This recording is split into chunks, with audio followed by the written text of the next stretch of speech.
సాక్షిలో పనిచేశారు, అప్పటి నుంచి నాకు తెలుసు. ఉదయంలో పనిచేసినప్పటి నుంచి కూడా నాకు తెలుసు. ఆయన మీద ఎంత అక్కసు విలపించుతున్నారయ్యా. ఆయన ఏదో చేసేసి ఆయనకి ఏం సంబంధం అని నేను అడుగుతా ఉన్నా. ఆయనకి ఏం సంబంధం ఈ కేసులో? ఈ జత్వాని కేసు కుక్కతోక పట్టుకొని గోదావరి ఎదాలనుకుంటున్నారు. చూద్దాం ఏం జరిగిద్దో. తీసుకొచ్చారు కదా ఇవాళ, ఏం జరిగిద్దో చూద్దాం. కుక్కతోక పట్టుకొని గోదావరి ఎదాలనుకుంటున్నారు. ఇది ఇవాళ నేను చెబుతున్న బూమ్ ర్యాంక్ కాబోతుంది. ఆ జత్వానీనా మేము పేరు నాకు తెలియదు, జత్వాని కేసులో ఏదో చెయ్యాలని గాలి మెడలు కడుతున్నారు. అవన్నీ కూడా తెలుస్తాయి నిదానంగా. ఆమె హిస్టరీ ఏంటో చాలా చోట్ల చూస్తున్నాను, నేను చెప్పకూడదు. ఇవాళ కాకపోతే రేపు తెలుస్తుంది, రేపు కాకపోతే ఎల్లుండి తెలుస్తుంది. ఈ ఈనాడు, ఆంధ్రజ్యోతి, చంద్రబాబు అందరూ కలిసి మా సజ్జల రామకృష్ణారెడ్డి గారు మీద పడి ఆయన ఏదో చేయాలనే తాపత్రయపడతా ఉన్నారు. మీరేమీ చేయలేరయ్యా. ఎందుకంటే ఆయన ఏమి పాపాత్ముడు కాదు.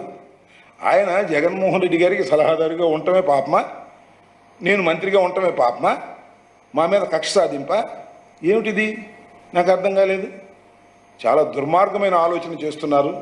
ఈ దుర్మార్గమైన ఆలోచనలు ఇవాళ బాగానే ఉండొచ్చు, టీవీల్లో బ్రహ్మాండంగా వేస్తున్నారు. కథలు ఏంటో, ఏం జరిగిపోతుందో, కొత్తగా ఉంది, బ్రహ్మాండంగా ఉంది, సెన్సేషనల్గా ఉంది అనుకోవచ్చు. నిదానంగా వాస్తవాలన్నీ బయటకు వస్తాయి.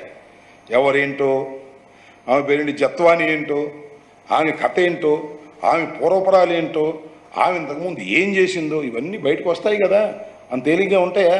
ప్రభుత్వం మీ చేతిలో ఉందని, మీడియా మీ చేతిలో ఉందని ఏదేదో కట్టుకథనాలు మీరు వినిపిస్తే అవి నిలబడతాయా? యాసిడ్ టెస్ట్కి నిలబడతాయా? ఇవాళ నాకు తెలిసి ఏమీ లేదు. నాకు అనిపిస్తుంది ఏంటంటే చంద్రబాబు నాయుడు గారిని అరెస్ట్ చేశారు ఒక కేసులో. అమ్మ, చంద్రబాబు నాయుడు గారిని అరెస్ట్ చేయటం, అరెస్ట్ చేసిన అధికారులు అందరి మీద వీళ్ళకి కక్ష తీసుకుందాం. ఇదేగా చట్ట ప్రకారం పోయారు వాళ్ళు. నువ్వు ఏం చేసావు? నువ్వు స్కామ్కి పాల్పడ్డావు. ఆ స్కామ్లో నిన్ను అరెస్ట్ చేశారు. అది చట్ట ప్రకారం చేసినటువంటి అరెస్టు. అరెస్ట్ చేయడానికి ఉన్నటువంటి అధికారుల మీద, అరెస్ట్ చేయడానికి దోహదం చేసినటువంటి అధికారుల మీద, వారందరి మీద కక్ష తీర్చుకోవాలనేటువంటి ఆలోచన నేను చాలా చిత్రంగా చూస్తున్నానయ్యా. ఐపీఎస్లు కాదంట, వైసీపీఎస్లు అంట. ఏందో మరి ఐపీఎస్లు, ఐఏఎస్లు వాళ్ళని కూడా ఒక పెద్ద డివైడ్ చేసి పారేశాడు. జగన్మోహన్ రెడ్డి గారి కాలంలో ఎవరైతే జగన్మోహన్ రెడ్డి గారి దగ్గర పరిపాలనలో ఉన్నారో వాళ్ళందరూ కూడా వైసీపీ వాళ్ళు అంట. వాళ్ళు ఎట్లా వైసీపీలో అవుతారు? ఏ పార్టీ ఉంటే ఆ పార్టీ ప్రకారం, వాళ్ళ ఆదేశాల ప్రకారం, చట్ట ప్రకారంగా పనిచేసేటటువంటి వ్యక్తులే. వాళ్ళందరి మీద కక్ష తీర్చుకోవడానికి ఏదో కుక్కతోక పట్టుకొని గోదావరి ఇదే కార్యక్రమం చేస్తున్నారు. పోలీస్ ఆఫీసును దీనిలో టార్గెట్ చేసే కార్యక్రమం చేస్తున్నారు. మా సజ్జల రామకృష్ణారెడ్డి గారిని టార్గెట్ చేసే ప్రయత్నం చేస్తున్నారు. ఇలాంటి ఉడత ఊపులకి ఏం భయపడమని కూడా ఈ సందర్భంగా నేను చెప్పదలుచుకున్నాను.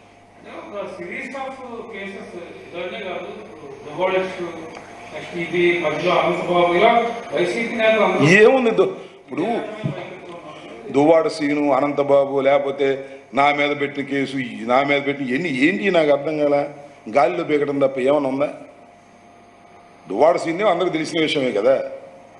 ఏం లేదు, పాత కేసులు తవ్వటం, దానిలో ఏమన్నా పెట్టడం. ఆ బాలకృష్ణ కాల్పుల కేసు కూడా తవ్వుతారేమో నాకు అర్థం కాల. మరి ఇవాళ నాకు అవనగడ్డలో డాక్టర్ శ్రీహర్రావు అని మాకు కూడా బాగా తెలుసు. ఆయన పాపం చనిపోయాడు. ఆ కేసులో సింహాద్రి రమేష్ను పెట్టాలని ఇప్పుడు మళ్ళీ సిఐడికి ఇచ్చారు. అంటే పాత కేసులు తవ్వి దానిలో ఎవరినో ఇతికించాలని. ఇదంతా ఒక గెలిచిన ఉత్సాహంలో కళ్ళు బైర్లు గమ్మి పోలీసులు వాళ్ళు చెప్పినట్టు ఇంటారేమోననే ఉద్దేశంతో కేసులు పెట్టేటటువంటి కార్యక్రమం, రోపలు పెట్టేటటువంటి కార్యక్రమం చేస్తున్నారు. ఇవాళ మా ఎమ్మెల్యేలను టార్గెట్ చేశారు కదా, మా పిల్లల రామకృష్ణారెడ్డిని రోపలు పెట్టారు. ఆ కేసు ఏంటో తెలుసా మీకు? అసలు గాయం లేదు, తిరినాడు ఎదుటివాడికి గాయం లేదు. కేసు కూడా ఎప్పుడు పెట్టారు? సంఘటన జరిగిన 10 రోజులు కేసు రిజిస్టర్ చేశారు. ఆ కేసులు ఈయన పెట్టారు. సుమారుగా 2 నెలల పైచలకు ఆయన్ని రోప నుంచేటటువంటి కార్యక్రమం చేశారు. మేనేజ్మెంట్ అంటే ఏ విధంగా మేనేజ్మెంట్? సీడీ పంపరు, ఇన్వెస్టిగేషన్ అంటారు, పర్సన్ పిలవాలి, ఆయన కస్టడీలోకి తీసుకోవాలంటారు. ఇట్లా డ్రాగ్ అండ్ చేసి ఆయన అరెస్ట్ చేసేటువంటి పద్ధతి. అలాగే మన రమేష్ వాళ్ళ అబ్బాయిని రాజుని రోపలు పెట్టే కార్యక్రమం. అదేవిధంగా తెలుగుదేశం ఆఫీస్ మీద జరిగిన దాడిలో ఇప్పుడు కొత్తగా కొంతమందిని చేర్చడం, అప్పిరెడ్డిని వాళ్ళని చేర్చడం, వాళ్ళ మీద యాక్షన్ తీసుకునే కార్యక్రమం. అలాగే శ్రీహరిరావు గారు చనిపోతే డాక్టర్ గారు ఆ కేసులో ఇవాళ రమేష్ని పెట్టడం. ఇట్లా అందరినీ కేసుల్లో పెట్టి భయపెట్టాలని ప్రయత్నం చేస్తున్నారు. ఇవన్నీ బూమరాంగ్ అవుతాయి. వాస్తవాలు ఉంటే ఎవరైనా చేయొచ్చు, తప్పలేదు. మర్డర్ చేస్తే వాళ్ళని ఖచ్చితంగా లోపల వేయాల్సిందే. ఒక 307 ఉంటే వాళ్ళని తప్పనిసరిగా లోపల వేయాల్సిందే. వాయిస్ చేసి కేసుల్ని వేసి ఏదో బెదిరించాలని మీరు చేసే ప్రయత్నాలు నిలబడతాయా? నిలబడవు. కాలగర్భంలో అన్నీ కూడా తెలుస్తాయి. చరిత్ర చెప్పిన సత్యాలు ఇవన్నీ కూడా గుర్తుపెట్టుకోమని మనం చేస్తున్నాం.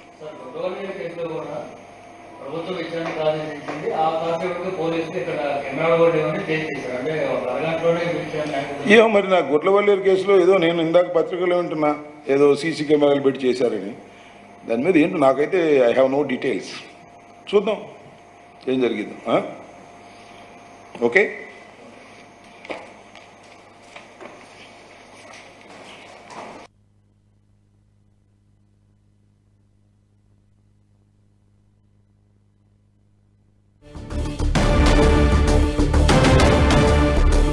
జత్వానీ కేసు అనేది చంద్రబాబును అరెస్టు చేసిన అధికారులపై కక్ష తీర్చుకునేందుకే ఉపయోగిస్తున్న కేసుగా మాజీ మంత్రి అంబటి రాంబాబు చెప్తూ ఉన్నారు. నిజాలు నిలకడగా తెలుస్తాయని, అంతవరకు వేచి చూడాలంటూ కూడా చెప్తున్నారు. కేవలం కక్ష సాధింపు చర్యల్లో భాగంగానే జత్వానీ కేసు తెర మీదకు తెచ్చారంటూ కూడా టీడీపీని టార్గెట్ చేస్తూ మాజీ మంత్రి అంబటి రాంబాబు కీలక వ్యాఖ్యలైతే చేశారు.